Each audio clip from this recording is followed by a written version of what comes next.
은혜와 평강이라는 제목으로 말씀을 나누려고 합니다. 여러분이 가보셨는지 모르겠는데요. 양화진에 가면 외국인 선교사 묘원이 있습니다.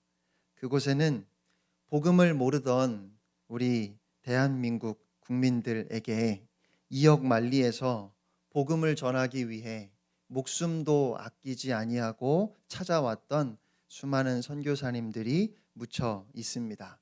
그래서 양화진 외국인 선교사 묘원은 한국 교회의 출발점이라고 할 수 있을 겁니다.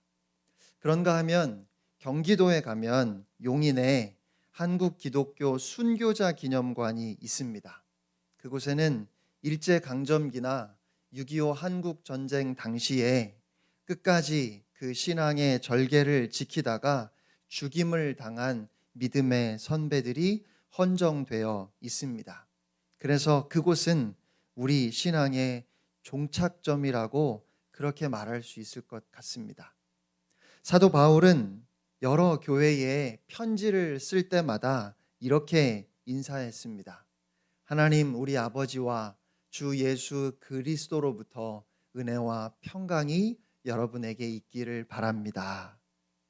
신약 성경에 확실하게 바울이 기록한 것으로 보이는 서신서가 13편이 있습니다. 오늘 예배 후에 가셔서 그 13편의 편지에 정말 바울이 은혜와 평강을 비는 그런 인사를 했는지 다 한번 확인해 보시면 좋겠습니다.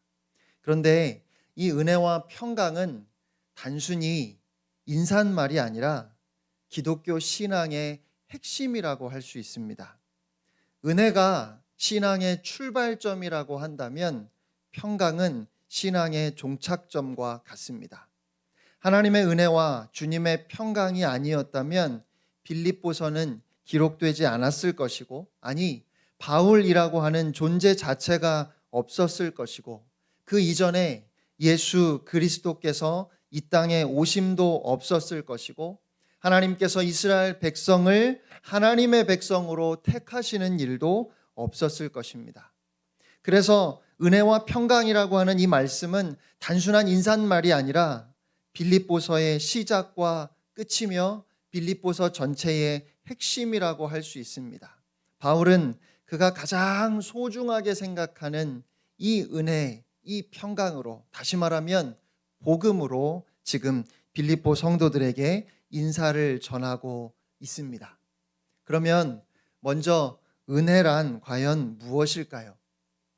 요즘 유언이가 하루 종일 쉴 새 없이 뭘 물어봅니다. 이건 뭐야? 저건 뭐야? 그리고 한번 대답하는 걸로 끝나는 경우가 드물어요. 왜? 이렇게 자꾸만 되묻습니다. 그런데 일일이 답을 하다 보면 가끔은 뭐라고 설명을 해야 할지 잘 모르겠어서 당황스러운 경우들이 있습니다. 유언이가 뭘 어려운 걸 물어봐서 당황스러운 게 아니에요.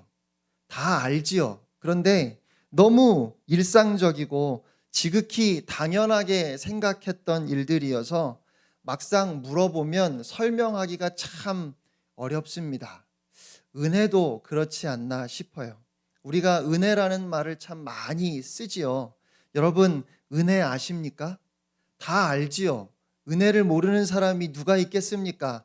근데 물어보면 모르겠어요. 여러분은 은혜가 뭐냐고 물어보면 뭐라고 대답을 하시겠습니까? 은혜는 한마디로 규정하기가 참 어려운 단어입니다. 제가 기억하기에 여러 번 여러분에게 은혜를 설명했던 것 같은데 사실 어떤 설명도 충분하지는 않은 것 같습니다. 오늘 본문에 기록된 대로 하나님께로부터 오는 이 은혜는 우리의 사고로, 우리의 언어로 온전히 설명하거나 이해할 수 있는 단어가 아니라고 저는 생각합니다. 그래서 오늘도 역시나 여러분에게 이 은혜를 만족스럽게 설명하지는 못하겠지만 제가 전에 말씀드렸던 것과는 좀 다른 내용으로 이 은혜에 대해서 여러분에게 설명을 해보려고 합니다. 은혜라는 단어와 비슷한 단어가 있다면 아가페가 아닐까 싶어요. 아가페는 헬라어로 사랑을 뜻하는 단어지요. 히브리어로 기록된 구약 성경을 헬라어로 번역한 가장 오래된 번역이 70인역 성경입니다. 기원전 285년에서 247년까지 이집트의 왕이었던 프톨레미 2세 혹은 톨레미 2세라고 그렇게 우리가 부르는데, 이 왕은 히브리어 구약 성경을 헬라어로 번역을 해서 알렉산드리아 도서관에 소장하고 싶었습니다. 그래서 왕의 요청에 따라 예루살렘의 대제사장이었던 엘르아살은 이스라엘 12지파에서 각 6명씩 모두 72명을 뽑아서 두루마리 성경과 함께 이집트로 보냈습니다. 그들이 70여일 동안 자신이 맡은 부분을 번역해서 그것을 모은 성경이라서 70인역 성경이라고 부릅니다. 그런데 그렇게 구약 성경을 번역할 때 인간에게 전혀 자격이 없음에도 불구하고 베풀어 주시는 이 하나님의 조건 없는 사랑, 인간의 행위에 상관없이 일방적으로 베푸시는 이 하나님의 사랑을 뜻하는 마땅한 헬라어 단어가 없었습니다. 그래서 그때 새로 만든 말이 바로 아가페입니다. 고대 헬라어에 사랑을 뜻하는 단어는 형제간의 사랑을 가리키는 필로스도 있었고, 또 이성 간의 사랑을 뜻하는 에로스라는 단어도 있었습니다. 이 필로스라는 단어는 신약 성경에 몇 차례 나오는데 에로스는 나오지 않습니다. 여러분, 에로스는 왜 신약 성경에 한 번도 나오지 않을까요? 그 의미가 본능적이고 쾌락적이기 때문일까요? 지금은 에로스 혹은 에로틱이라는 단어가 성적인, 선정적이고 자극적인 의미로 쓰입니다. 하지만 고대에는 이 에로스라는 말이 아주 교양 있고 품위 있게 여겨지는 단어였다고 해요. 당시 사람들은 이 단어가 인간을 인간답게 만들어주고 문화가 꽃피게 해주며 이 세상을 지탱해 준다고 그렇게 생각했습니다. 에로스의 의미는 대상이 갖는 가치와 아름다움에 끌려서 내 것으로 만드는 것이었습니다. 열심히 공부하는 것도 그 가치 때문에 나의 마음이 끌리는 것이기에 에로스라는 단어로 표현을 했고, 내가 직업을 갖는 것도 그 일터의 가치로 인해서 내 마음이 끌리는 것이라 에로스였습니다. 이성에 대한 사랑도 마찬가지입니다. 그 상대방이 지닌 매력이나 아름다움, 훌륭함에 내 마음이 끌리는 것이어서 그래서 그것을 에로스라고 했고, 국가에 대한 사랑도 에로스였습니다. 국가는 나의 생명을 지켜주고 내가 살아가는 터전이며 나뿐만 아니라 가족들과 내 후손들에게도 그러한 곳이기 때문에 생명을 바쳐서 충성하기도 하고 봉사할 만한 가치가 있다고 생각했던 것입니다. 하지만 그렇기 때문에 이 에로스라는 단어를 하나님의 사랑 혹은 예수 그리스도의 사역에는 사용할 수가 없었어요. 이 말을 쓰는 순간 인간에게 매력 혹은 가치가 있기 때문에, 그래서 하나님께서 하나님의 아들을 보내주셨고 예수님께서 십자가에 죽으셨다고 그렇게 사람들이 이해할 것이기 때문입니다. 그래서 인간에게는 아무런 가치도 아무런 가능성도 아무런 의미도 없지만 그럼에도 불구하고 사랑하시는 이 하나님의 일방적인 사랑을 아가페라고 하자. 그래서 이 말이 지어진 것입니다. 그리고 이 아가페가 바로 은혜입니다. 은혜라는 말은 세 가지 의미를 가지고 있습니다. 첫 번째 의미는 값없이 받다입니다. 값을 치르고 받는 것은 우리가 거래라고 하지요. 하나님께서 우리에게 베풀어 주시는 것에 값을 치러야 한다면 누가 감당할 수 있겠습니까? 온 세상을 밝고 따뜻하게 비추어 줌으로 모든 생명체로 하여금 살아갈 에너지를 얻게 하는 이 태양빛의 가격은 얼마쯤 될까요? 매 순간 지금도 우리가 호흡할 수 있게 해주는 공기의 가격을 매긴다면 얼마나 되겠습니까? 우리로 하여금 살아갈 수 있도록 허락해 주신 이 땅, 지구는 얼마를 주면 살 수 있을까요? 아니, 우리가 이 세상에 태어나는데 생명값을 지불해야 한다면 여러분, 얼마면 되겠습니까? 우리가 값없이 받는다고 하는 것은 한편 우리에게는 값을 치를 능력이 없다는 그런 의미이기도 합니다.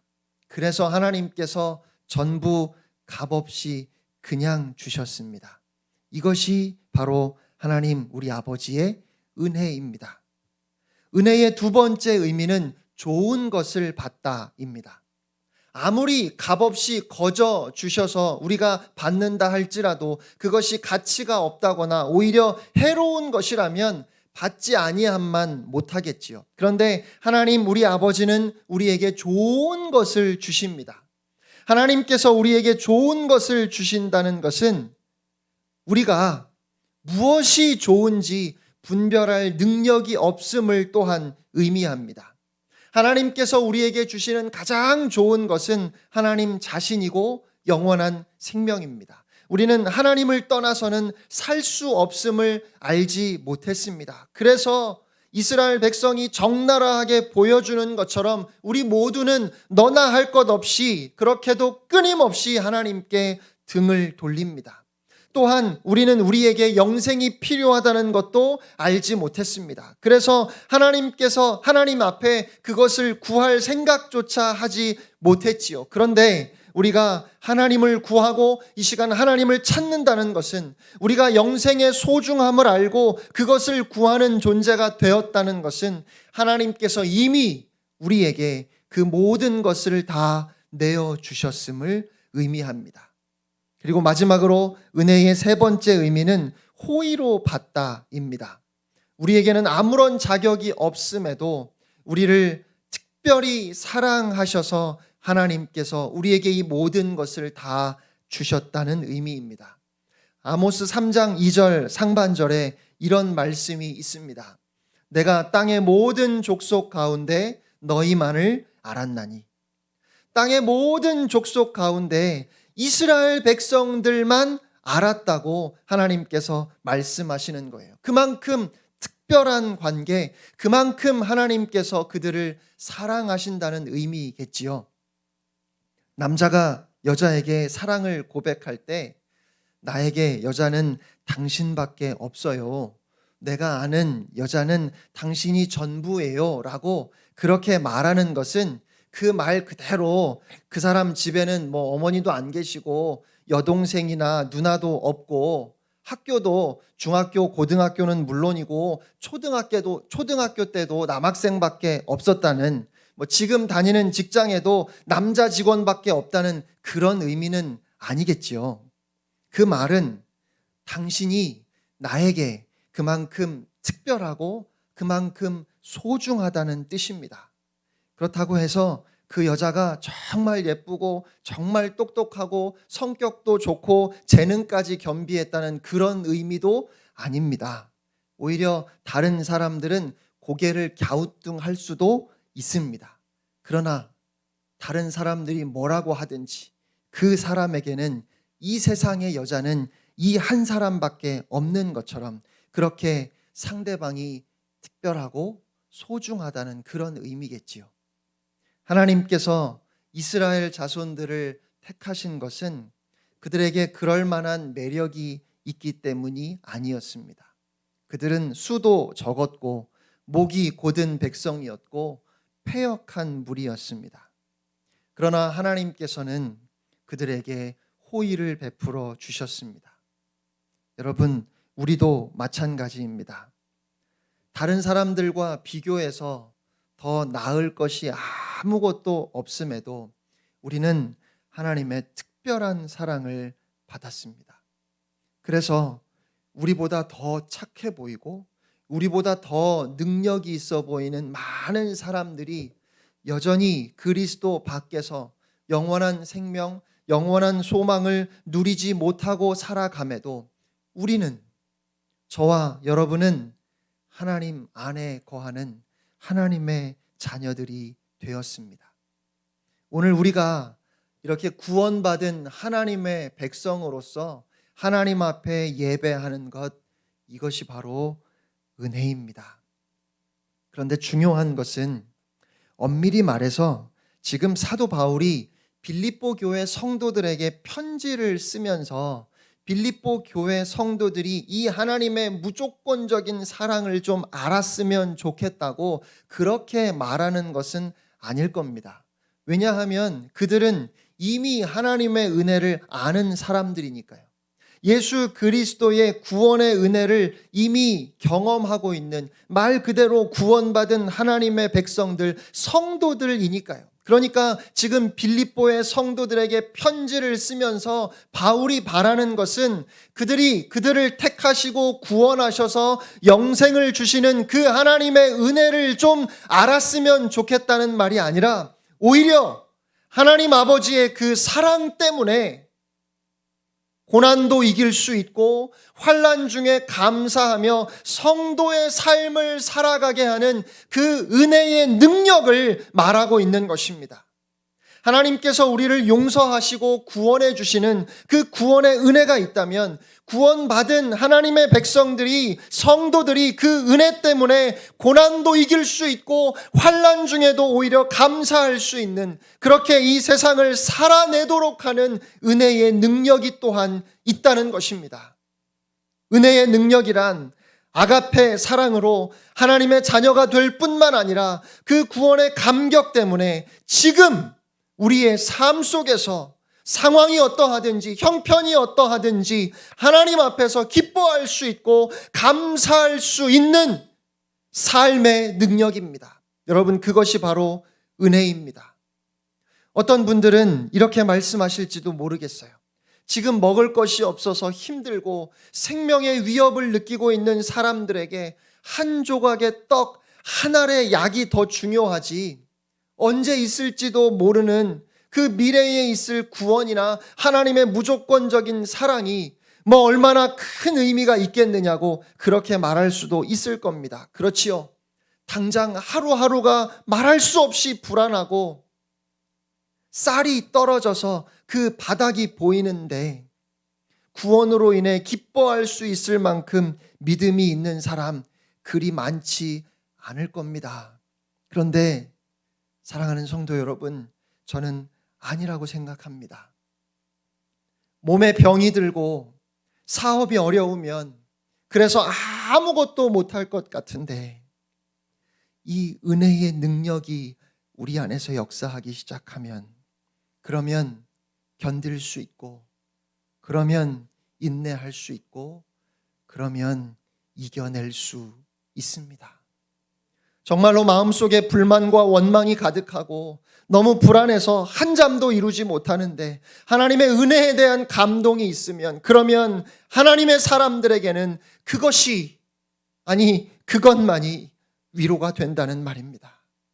하나님의 사람들에게 가장 분명한 위로는 고난이 없을 것이라는 것이 아니라 고난 가운데 하나님께서 함께 하신다는 것입니다. 다윗도 여호와가 나의 목자이시니 내가 사망의 음침한 골짜기를 다니지 않을 것이라고 그렇게 말하지 아니하고, 여호와가 나와 함께 하시기에 내가 사망의 음침한 골짜기를 다닐지라도 해를 두려워하지 않을 것이라고 그렇게 고백했습니다. 지금 바울이 빌립보의 성도들에게 예수 그리스도의 은혜가 넘치기를 원한다고 말하는 것은 힘들고 어려운 상황 가운데에서도 오히려 기뻐할 수 있는 그 하나님의 사랑이 너희 안에 가득하기를, 그 사랑을 확신할 수 있기를 바란다는 그런 말이에요. 그것이 은혜입니다. 사랑하는 성도 여러분, 환난 중에도 기뻐하게 하고 지치고 힘들지만 다시 일어서게 하는 하나님 우리 아버지와 주 예수 그리스도로부터 오는 그 은혜가 여러분에게 있기를 축원합니다. 바울의 인사에 나오는 두 번째 단어는 평강입니다. 평강이라는 말이 조금 어렵게 들리신다면 평화라고 그렇게 이해하셔도 됩니다. 평화, 평강 같은 말이에요. 평강의 원래 의미는 본래의 온전함 그리고 연합함이라는 뜻을 가지고 있어요. 풀어서 말씀드리면 이전에는 서로 나뉘어 있었고 단절되어 있었는데 이제는 하나가 되었다는 그런 의미입니다. 인간은 본래 하나님과 온전한 연합을 이루어 화평하며 살도록 창조되었습니다. 그러나 아담과 하와의 선악과 사건 이후 하나님과 우리 사이에 담이 생겼지요. 그런데 그 담을 예수님께서 화목제물이 되셔서 무너뜨리심으로 우리는 다시 하나님과 연합할 수 있게 되었습니다. 이것이 평강이라는 말의 의미예요. 그런데 로마서 5장 1절에 이렇게 말씀합니다. 그러므로 우리가 믿음으로 의롭다 하심을 받았으니 우리 주 예수 그리스도로 말미암아 하나님과 화평을 누리자. 아멘. 십자가는 하나님과 인간 사이의 관계를 회복시키는 화목의 사건입니다. 이 십자가로 말미암아 하나님과 원수가 되었던 우리는 이제 다시 하나님과 화목하게 되었습니다. 궁극적으로 하나님과의 관계가 회복된 것이지요. 그래서 우리의 마음에 그리스도의 십자가로 인한 평강이 있습니다. 그런데 그렇게 하나님께서 주셔서 우리의 마음에 본질적으로 내재하는 그 평강도 중요하지만 그보다 더 중요한 것은 오늘 내가 하나님과 교제함으로 그 화평을 누리는 것입니다. 오늘 우리의 삶에서 하나님과 화평을 누리는 그것이 중요하다는 말이죠. 힘들고 어려운 상황에서 그래서 늘 염려가 가득해도 하나님이 나의 아버지라는 고백이 있어서 하나님과의 관계는 문제가 없습니다. 아니 오히려 저는 지금 나를 향하신 하나님의 사랑을 더 확신하게 되고 나는 하나님을 더 사랑하게 되었습니다. 라고 그렇게 말할 수 있으면 그것이 바로 평강입니다. 어렵고 힘든 상황에서 여전히 요동치는 물결이 있지만 그럼에도 불구하고 하나님께서 나를 붙드시고 하나님이 나와 함께 하신다고 하는 것을 내가 더 확실하게 알 수 있습니다. 라고 그렇게 말할 수 있으면 그것이 바로 평강이라는 말이지요.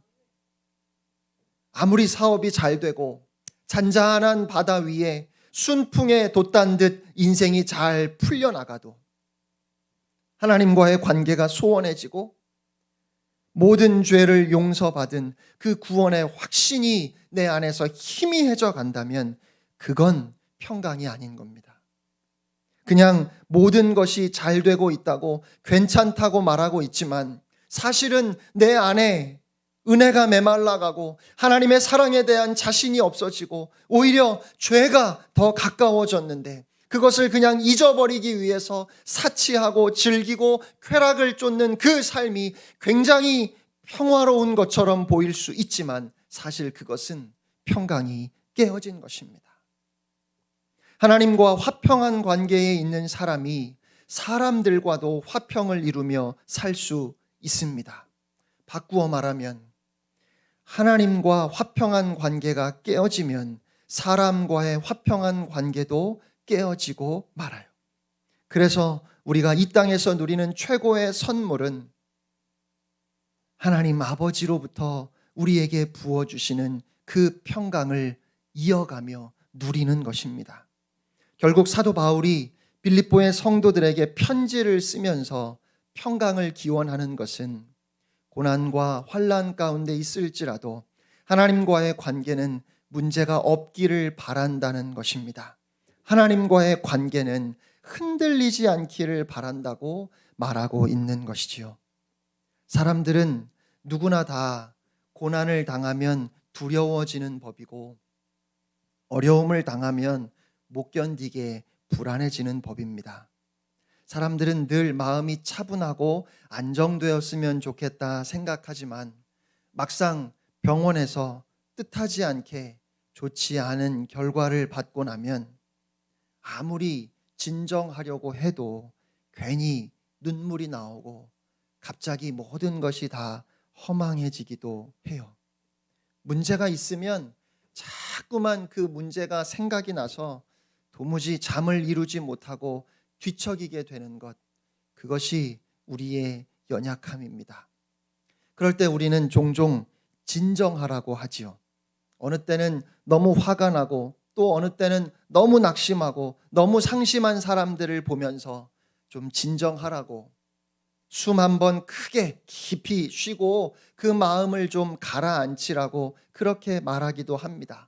또 그렇게 숨을 몇 번 깊이 내쉬면서 진정하려고 하는 모습이 저는 필요하다고 생각합니다. 그렇게 하지 않으면 큰일이 날 수도 있고 또 큰일을 저지를 수도 있는 상황들이 얼마든지 있습니다. 우선은 그렇게 진정해야 할 겁니다. 하지만 그렇게 진정한 상태를 유지하는 것, 그것이 평강은 아닙니다.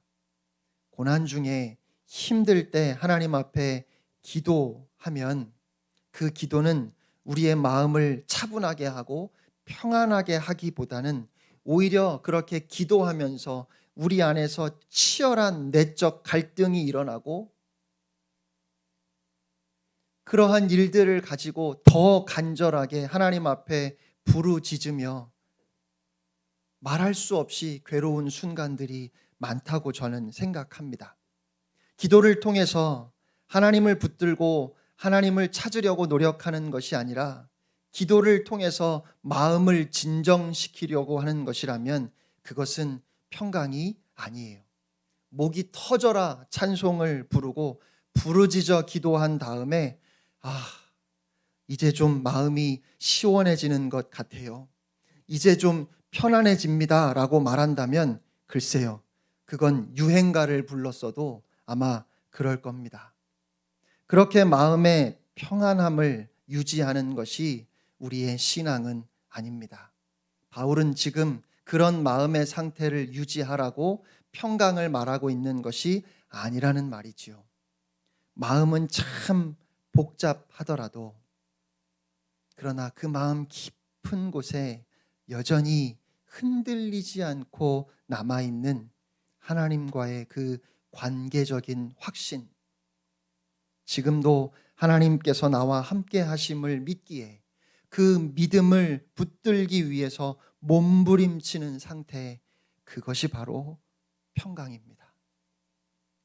지금 내가 하나님과 멀어진 것 같고 하나님과의 관계를 생각하면 그냥 불안하고 답답해서 차라리 잊어버리고 사는 것이 좋겠다 생각하고 적당히 지내고 있는 모습을 우리는 평화롭다 말할 수 없습니다. 빌립보의 성도들은 사도 바울로부터 편지를 받아서 이 인사말을 듣고 어쩌면 좀 황당했을지도 모르겠습니다. 평강이라니요.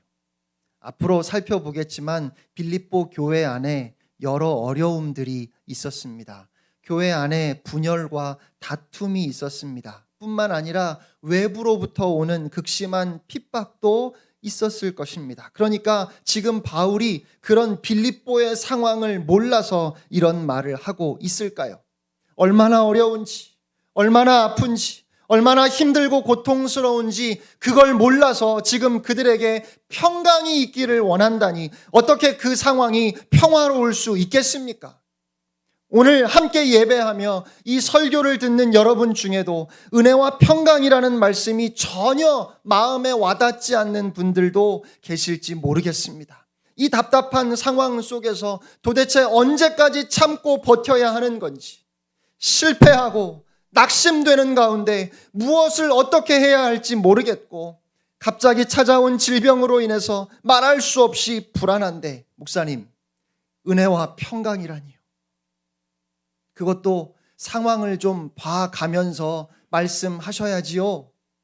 그런 마음으로 오늘 저의 설교를 들으시는 분이 혹시 계실지 모르겠어요.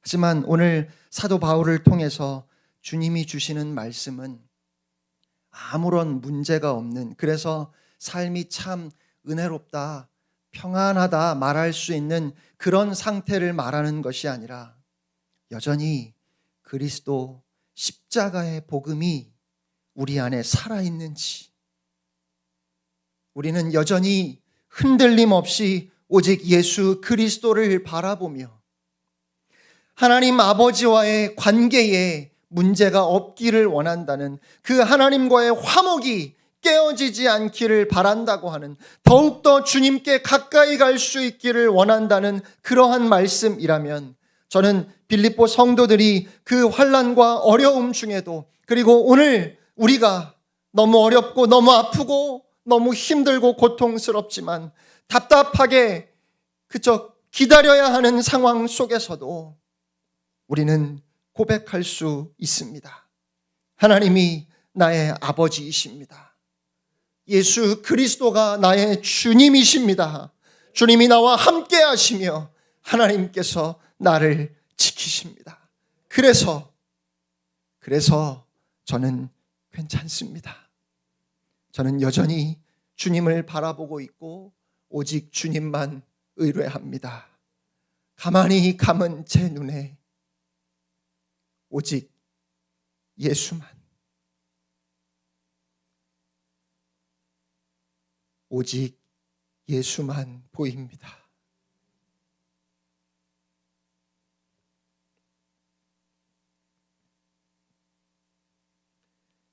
어느 초등학교 선생님이 학생들에게 평화를 주제로 그림을 그리게 했습니다. 학생들이 그린 그림 중에서 두 작품이 우수한 작품으로 뽑혔습니다. 한 학생이 그린 그림은 그냥 딱 보아도 평화 그 자체였습니다. 아름답고 참 평화스러운 풍경을 그렸어요.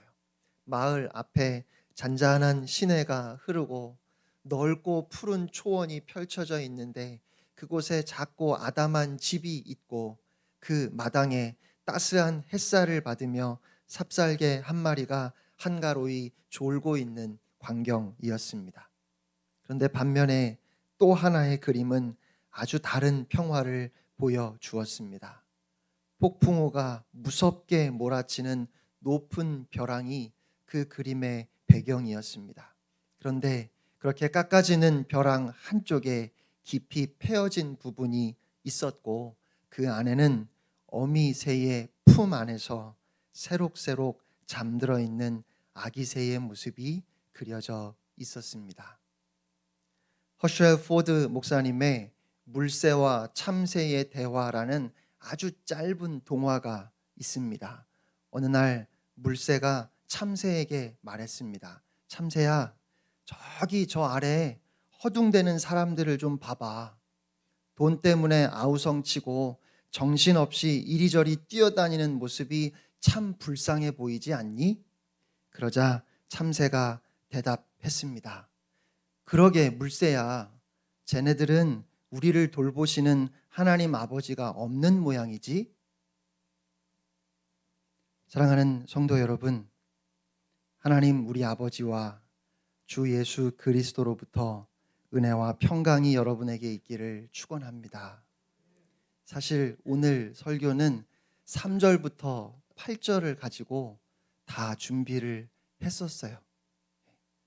1, 2절 가지고 이렇게 자꾸 시간을 끌면 마지막까지 다 외우신 성도님들이 내가 외운 말씀 빨리 나와야 되는데 하고 조급해 하실 것 같아서, 그래서 인사 말씀은 좀 넘어가고 3절부터 8절 말씀을 가지고 감사와 기쁨에 대해서 설교를 준비했었는데,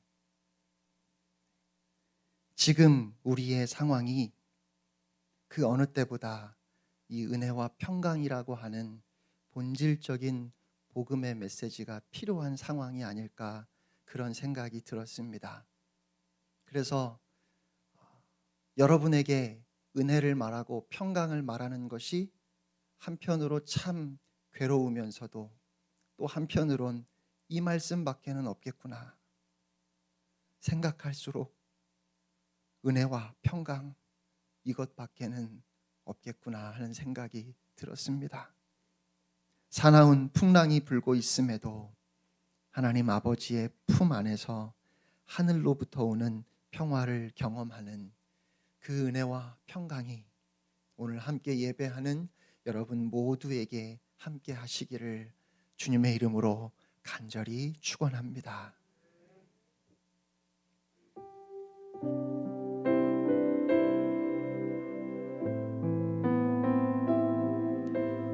하나님의 약속 함께 찬양하겠습니다. 여호와는 너에게 복을 주시기를 원하며 너를 지키시기를 원하시며 여호와는 그 얼굴을 너를 향하여 드사 은혜와 평강 주시기 원하노라. 여호와는 너에게 복을 주시기를 원하며 너를 지키시기를 원하시며 여호와는 그 얼굴을 너를 향하여 드사 은혜와 평강 주시기 원하노라. 너를 보배롭고 존귀하게 여기시는 하나님이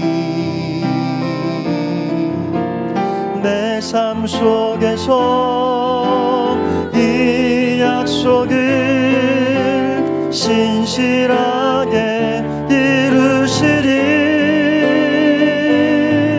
땅에 기름진 것으로 하늘에 신령한 것으로 너를 복주시고 지키실 하나님이